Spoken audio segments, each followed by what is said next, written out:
क्या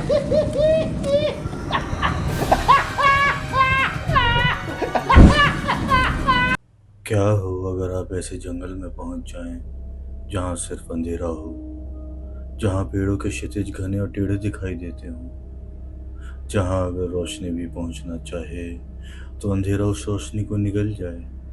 सन्नाटा ऐसा हो कि आपको अपने दिल की धड़कनें सुनाई देने लगे। ऐसा ही एक जंगल है सोलन की वादियों में, आसमान को छूते हुए और काले बादलों से लिपटे पर्वतों में, जिसे गॉडेस ऑफ फॉरेस्ट कहा जाता है। वहाँ के लोगों की मान्यता है कि वो एक जंगल की देवी है जो जंगल के गांव के लोगों को अन्न और वर्षा प्रदान करती है। कहा जाता है जंगल के लोग देवी को प्रसन्न करने के लिए अपने बच्चों की बलि देते हैं और बहुत से लोग उस जंगल को भूत प्रेतों से भी जुड़कर देखते हैं। इस जंगल को लेके सोलन के लोगों में दिलचस्पी तब बढ़ गई थी जब एक चरवाहा उस देवी के जंगल में गया और कभी नहीं लौटा। अब उस देवी के जंगल में लोग जाने से भी डरते हैं, यहाँ तक कि पुलिस भी। भागे डिटेक्टिव शांतनु, और तेज भागिए, वो हमारे पीछे ही है।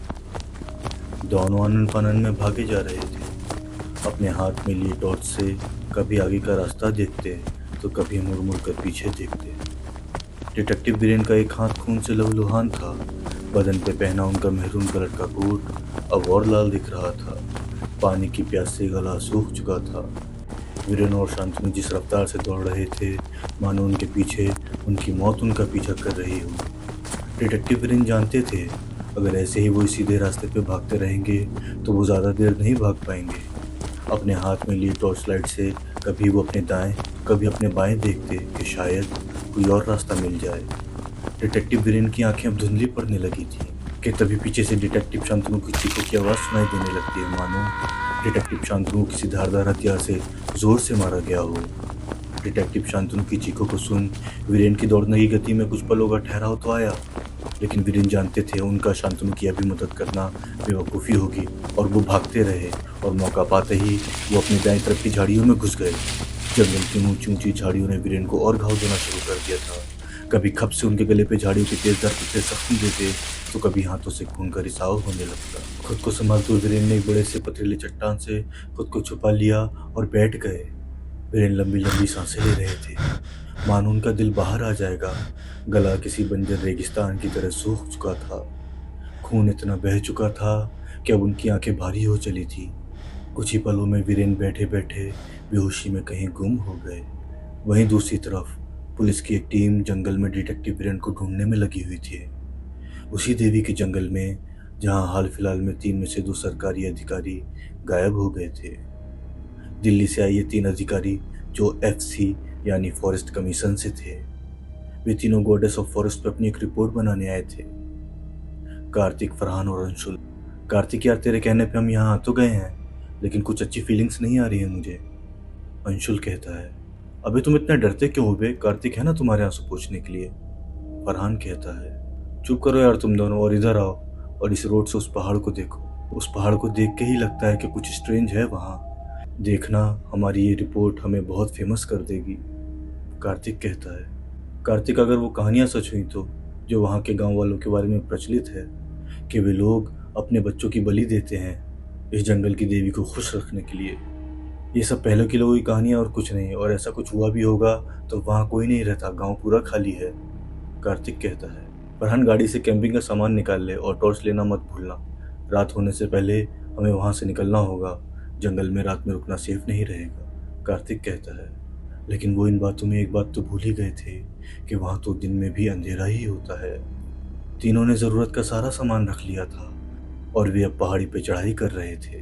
पहाड़ी से वो देवी का जंगल दूर से ही दिखाई पड़ रहा था। पहाड़ी एकदम शांत और जानवरों की आवाज़ से गूंज रहा था।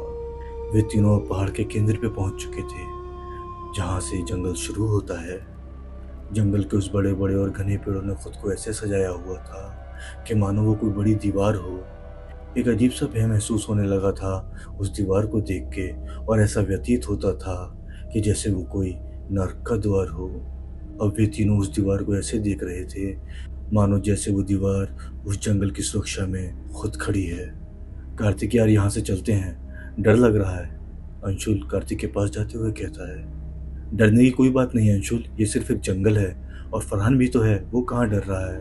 कार्तिक कहता है, भाई तुझे कौन बोला मुझे डर नहीं लग रहा है, तू इस जंगल को देख कितना डरावना है। हाथ के इशारों से फरहान कहता है। अब तीनों ने जंगल के अंदर जाने का फैसला ले लिया था। धीरे धीरे तीनों उस जंगल की देवी के गोद में पहुंच चुके थे। वे वहां तक पहुंच चुके थे जहां तक सूरज की किरणें चाहकर भी नहीं पहुंच पाती थी। वहां से सूरज की रोशनी को भी लौटना पड़ता था। अबे कार्तिक, यहाँ तो बहुत अंधेरा है, अंशुल कार्तिक से कहता है। अंशुल की बात सुन कार्तिक कहता है, अपनी अपनी टॉर्च निकाल लो और हम यहीं कैंप करेंगे। तेरा भाई किसी का इंतजार नहीं करता, मैंने तो पहले ही अपनी टॉर्च निकाल रखी है। दोनों को अपने हाथ से टॉर्च दिखाता हुआ फरहान कहता है, मेरा मेरा टॉर्च कहाँ है, दे मुझे। फरहान के पास जाते हुए अंशुल कहता है, अबे क्या हुआ, बात बात पे चिल्लाने लगते हो, तेरा टॉर्च तेरे ही बैग में होगा ना, फरहान कहता है। वहीं दोनों की बचकाना बातों को नज़रअंदाज करता हुआ कार्तिक बैग से टेंट का सामान निकालने लगता है और दोनों को बोलता है कि उसकी हेल्प करे सामान निकलवाने में, कि तभी जंगल से किसी गुर्राने की आवाज़ आती है।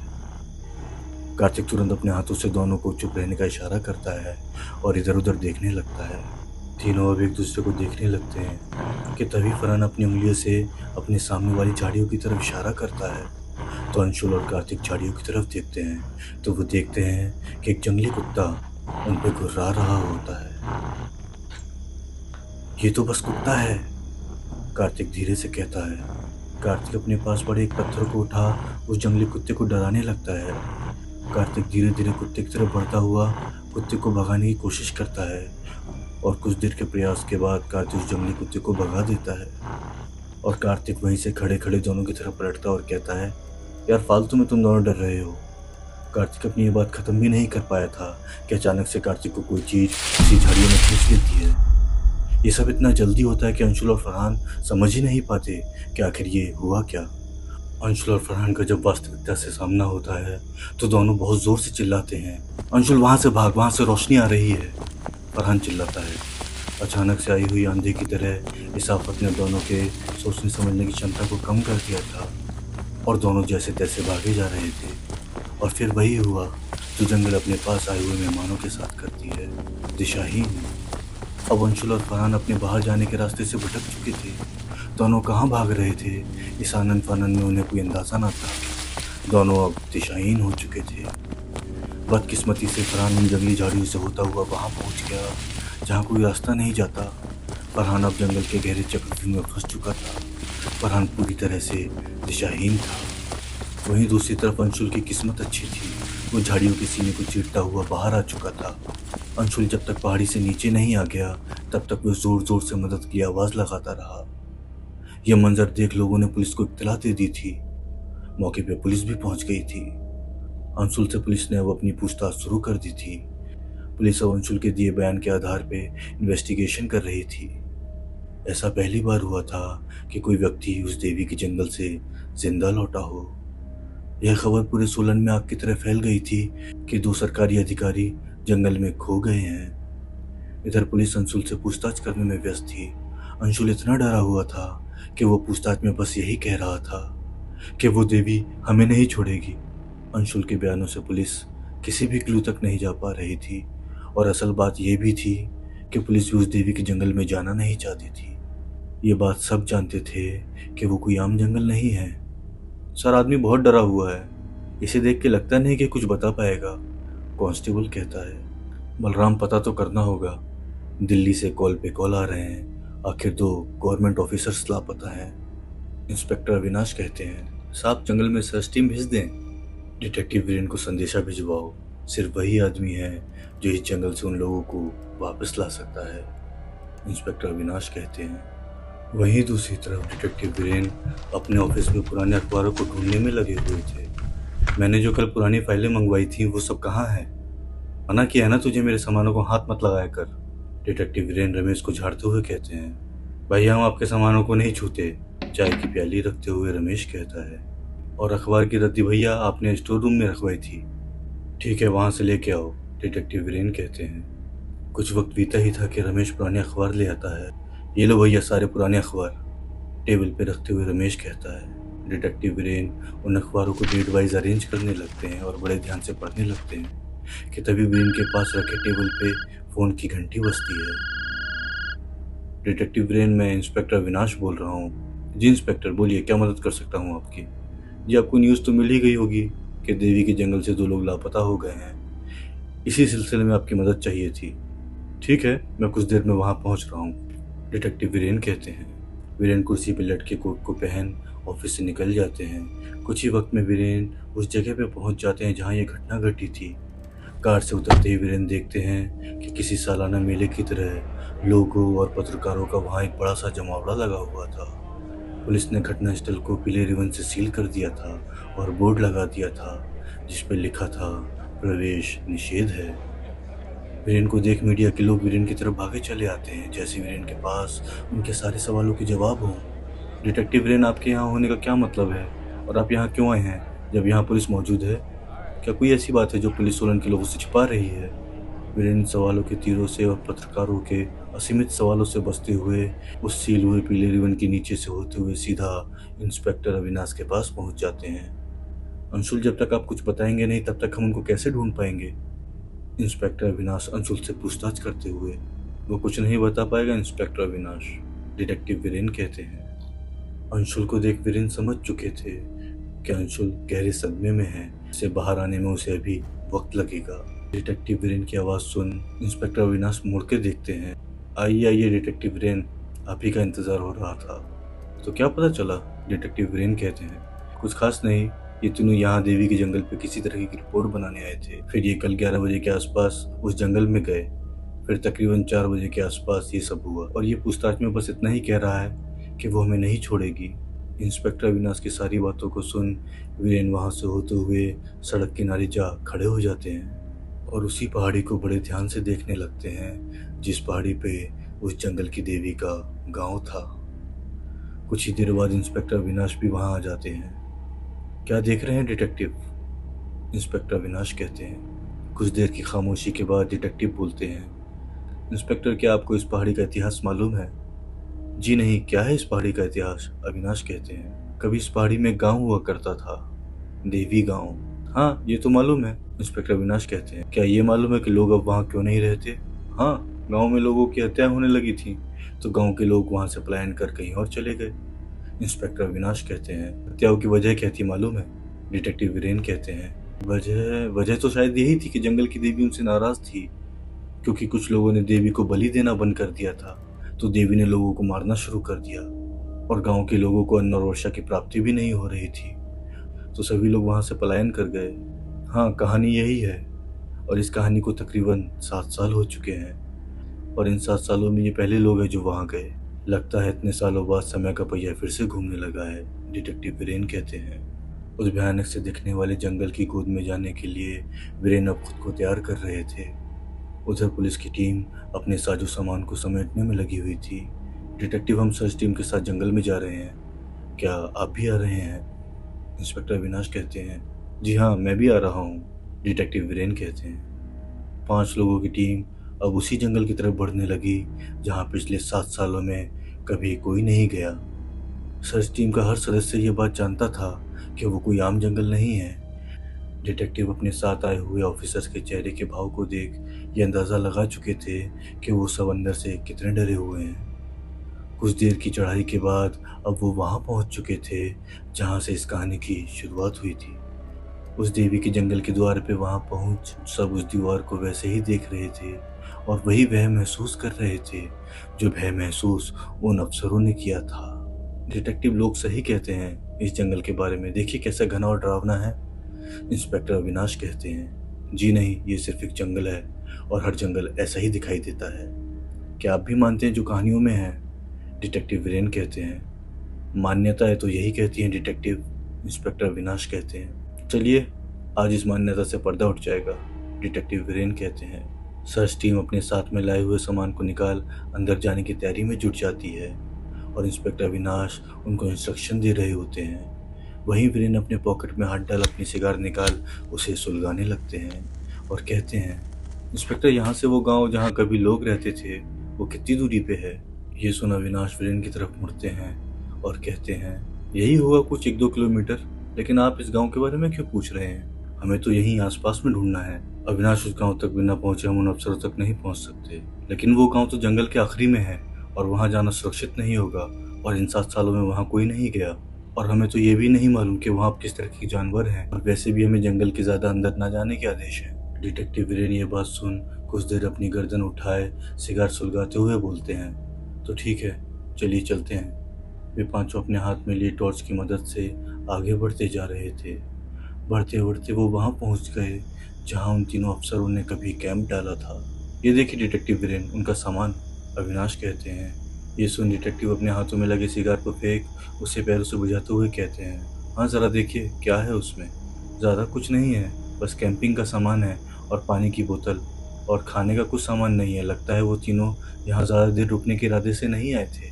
इन सब बातों को सुनते हुए वीरेन उस जगह को बड़े ध्यान से देख रहे थे और कुछ देर के बाद कहते हैं, इंस्पेक्टर थोड़ा पीछे हटिए, आप उनके पैरों के निशान मिटा देंगे। ये सुन अविनाश कहते हैं, हाँ सॉरी, मैंने ध्यान नहीं दिया। वहाँ पैरों के निशान को देख इंस्पेक्टर अविनाश कहते हैं, यहाँ तो बस 2 लोगों के पैरों के निशान हैं, तीसरे के कहाँ हैं? तीसरे पैर के निशान उस झाड़ी के पास है। वीरेन अपने हाथ के इशारों से बताते हुए कहते हैं। वीरेन ये कहते हुए झाड़ी की तरफ बढ़ने लगते हैं और झाड़ी के पास पहुंच झाड़ियों को मुआयना करने लगते हैं। और तभी वो देखते हैं कि झाड़ू के कुछ पत्ते हरे होने के बजाय लाल थे। उन पत्तों पे खून लगा हुआ था जो सूख चुका था। वीरेन पत्तों को देखते हुए कहते हैं, अविनाश, कार्तिक और फरहान की जिंदगी खतरे में है। ये उन दोनों में से किसी एक का खून है। तो अब हमें क्या करना चाहिए डिटेक्टिव? पैरों के निशान 3 दिशाओं को दर्शा रहे हैं। पहला जहाँ से अंशुल जंगल से बाहर आया, दूसरा इस झाड़ी की तरफ और तीसरा बाएं तरफ। हाथ के इशारे से बताते हुए डिटेक्टिव वीरेन कहते हैं, मुझे लगता है हमें 2 ग्रुप में बंट जाना चाहिए। वीरेन कहते हैं, लेकिन इस घने जंगल में हमारा अलग होना सही फैसला नहीं होगा। अविनाश कहते हैं, अविनाश, दोनों अलग अलग दिशा में हैं।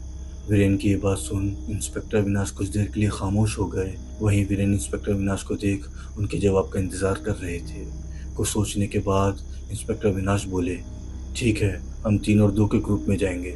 बलराम, तुम डिटेक्टिव वीरेन के साथ जाओगे और बाकी सब मेरे साथ। और अपने अपने वॉकी टॉकी स्टैंड बाई पे रखना और कांटेक्ट में रहना। मैं नहीं चाहता कि कोई और टीम हमें ढूंढने के लिए यहाँ इस जंगल में आए। इंस्पेक्टर, एक बात और, जंगल बहुत घना है तो रास्ते से भटकना हमारा तय है।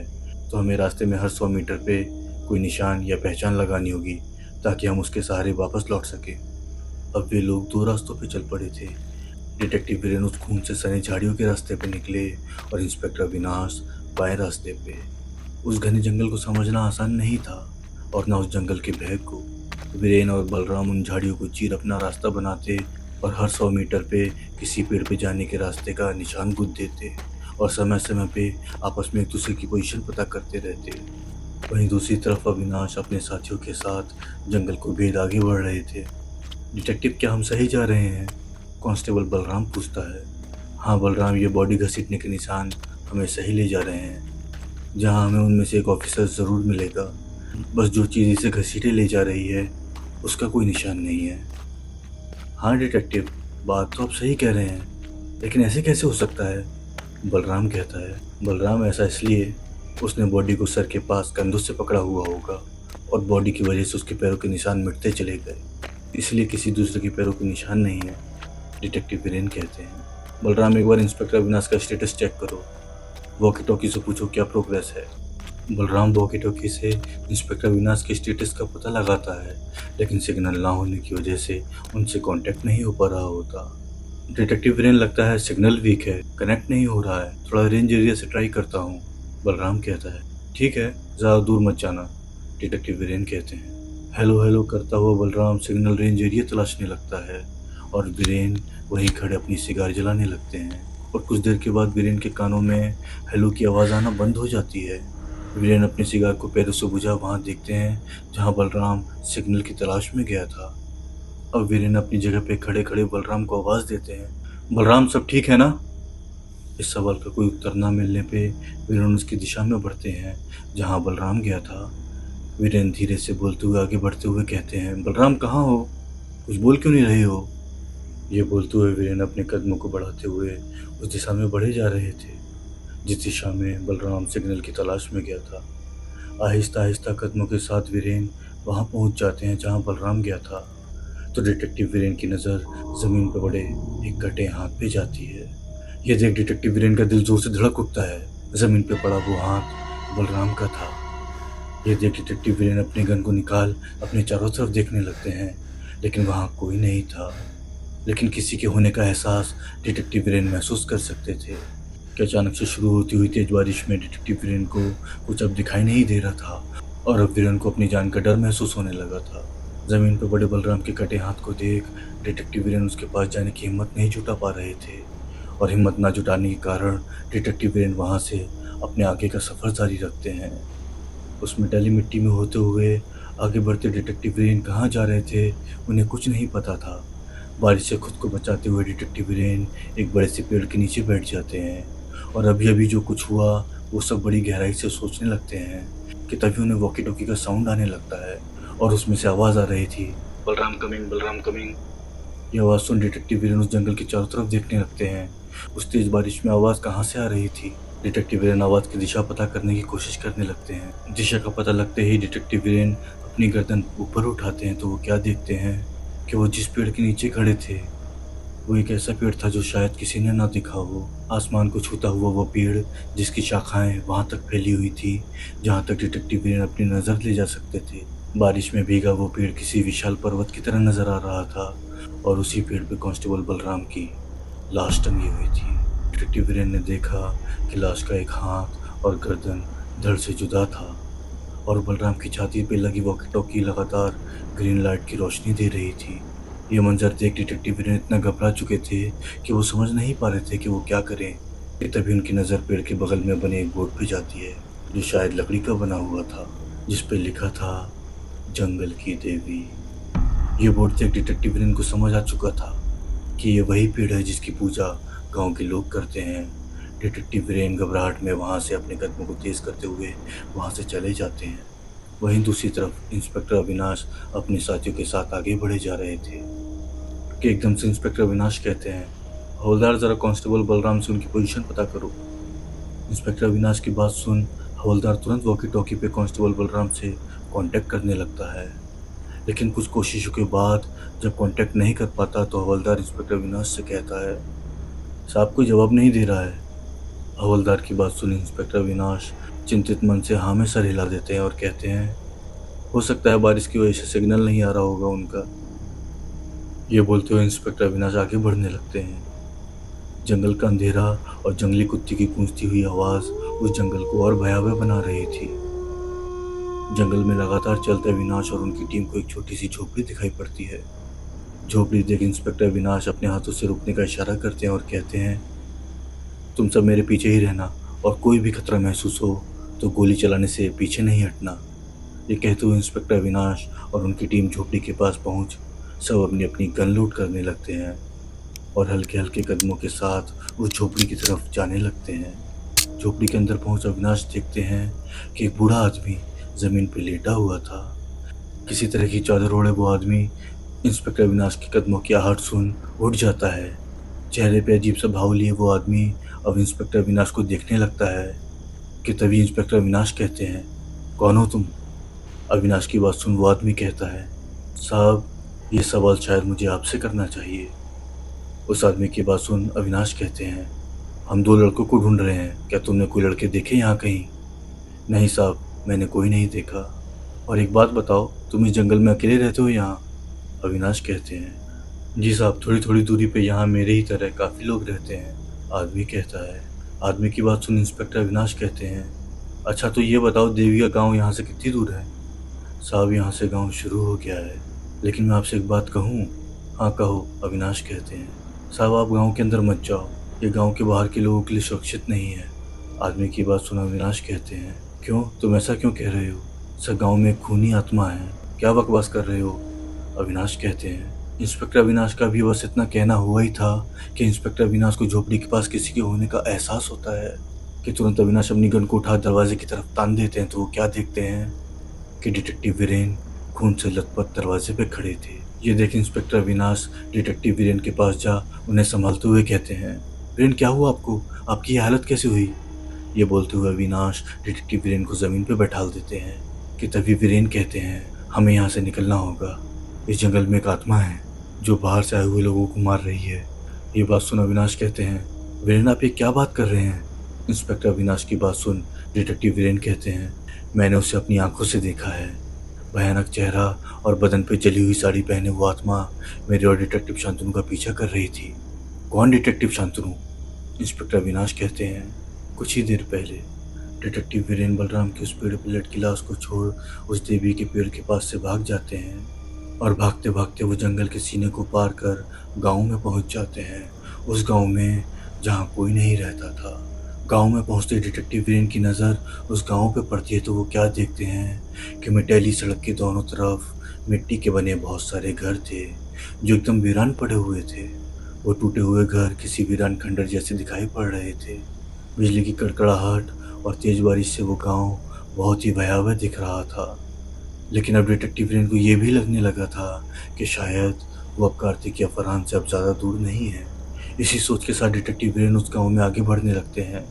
गीली मिट्टी में धंसे हुए पैर को संभालते हुए डिटेक्टिव वीरेन की नज़र एक घर पे जाती है और उस घर को देख डिटेक्टिव वीरेन को कुछ अजीब लगता है कि जहाँ सारे घर खंडर जैसे दिखाई पड़ रहे थे वही वो घर बाकी घरों की तुलना में ठीक ठाक दिखाई पड़ रहा था।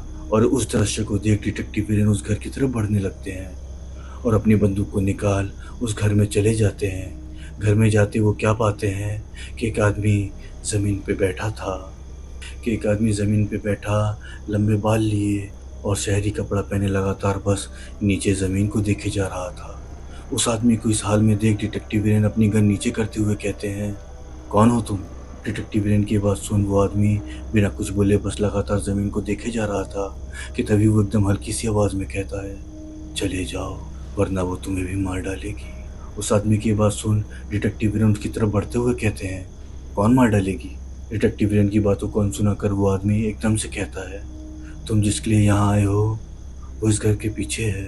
उस आदमी की बात सुनते ही डिटेक्टिव वीरेन अपने कदमों को तेज करते हुए घर के पीछे वाले हिस्से की तरफ जाने लगते हैं। घर के पीछे पहुंच डिटेक्टिव वीरेन देखते हैं कि कार्तिक की लाश जमीन में कई टुकड़ों में पड़ी हुई थी। ये देख डिटेक्टिव वीरेन खुद को संभालते हुए उस आदमी के पास अपनी बंदूक तानते हुए जाते हैं और कहते हैं, क्या किया तूने उस लड़के के साथ? डिटेक्टिव वीरेन की बात सुन वो आदमी कहता है, जो इस गांव में आत्मा भटक रही है उसने किया है ये सब। आदमी की बात सुन डिटेक्टिव वीरेन का गुस्सा अब उफान मारने लगा था कि तभी डिटेक्टिव वीरेन कहते हैं, मैं आखिरी बार पूछ रहा हूँ, किसने मारा इस लड़के को? मैं भी तुम्हारी तरह यहाँ आया था किसी को बचाने के लिए, लेकिन तब से मैं अब उस आत्मा के कब्जे में हूँ। उस आदमी की बात सुन डिटेक्टिव वीरेन एकदम से बोलते हैं, डिटेक्टिव शांतनु। डिटेक्टिव वीरेन के मुंह से अपना नाम सुन वो आदमी वहाँ सोते हुए कहता है, आप जानते हैं मुझे? डिटेक्टिव वीरेन अब समझ चुके थे कि ये डिटेक्टिव शांतनु ही है। ये कहते हुए डिटेक्टिव वीरेन डिटेक्टिव शांतनु की तरफ बढ़ उनकी चेन खोल देते हैं। जब मुझे पता चला कि जंगल में 2 लड़के लापता हो गए हैं तो मैं यहाँ आने से पहले इस देवी के जंगल का इतिहास जान रहा था। तो मैंने आज से 2 साल पुराने अखबारों में पढ़ा कि इस जंगल से एक डिटेक्टिव लापता हो गया है, लेकिन मुझे ये नहीं पता था कि वो डिटेक्टिव आप हैं और अभी तक जिंदा हैं। लेकिन मैं ये समझ नहीं पा रहा हूँ कि वो आत्मा अगर बाहर के आए हुए लोगों को मार देती है तो उसने इतने साल आपको जिंदा क्यों रखा? डिटेक्टिव वीरेन की बात सुन डिटेक्टिव शांतनु खड़े होते हुए कहते हैं, वो इसलिए कि जब तक मैं जिंदा रहूंगा तब तक लोग मुझे ढूंढने के लिए आते रहेंगे और वो आत्मा उन लोगों का शिकार करती रहेगी। ये बात सुन डिटेक्टिव वीरेन समझ चुके थे कि उनकी जान खतरे में है कि तभी दोनों को दरवाजे के बाहर एक जोर की हवा महसूस होती है और अब दोनों एकदम शांत खड़े उस आहट को महसूस कर रहे थे कि डिटेक्टिव शांतनु कहते हैं, वो आ गई डिटेक्टिव। कौन आ गई? इस गाँव की आत्मा। तुम चले जाओ, वो मुझे कुछ नहीं करेगी, तुम अपनी जान बचाओ। डिटेक्टिव शांतनु पीछे हटते हुए कहते हैं। डिटेक्टिव वीरेन जो दरवाजे पे अपनी बंदूक ताने हुए लगातार दरवाजे को देखे जा रहे थे, ये कहते हुए पीछे मुड़ते हैं, नहीं आप और मैं यहाँ से साथ निकलेंगे। कि तभी उनकी नज़र डिटेक्टिव शांतनु के पीछे खड़ी उस औरत की आत्मा पे पड़ती है कि तभी डिटेक्टिव वीरेन अपनी गन से उस औरत पे फायर कर देते हैं, लेकिन वो आत्मा एक बहुत तेज रफ्तार से होती हुई डिटेक्टिव वीरेन की तरफ बढ़ती है और अपने बड़े बड़े नाखूनों से डिटेक्टिव वीरेन के चेहरे पे वार करती है। उस आत्मा के धारदार पंजे को अपनी तरफ आता हुआ देख डिटेक्टिव वीरेन अपने हाथों से अपने चेहरे का बचाव करते हैं, लेकिन उस आत्मा के वार से डिटेक्टिव वीरेन के हाथ से खून का फव्वारा फूट जाता है और उनके हाथ से खून पानी की तरह बहने लगता है। इस आनंद फानन में डिटेक्टिव वीरेन डिटेक्टिव शांतनु को आवाज़ देते हैं, भागे detective Shantanu. Inspector Avinash detective Viren के साथ हुई घटना को सुनने के बाद कहते हैं, लेकिन डिटेक्टिव शांतनु कहाँ है?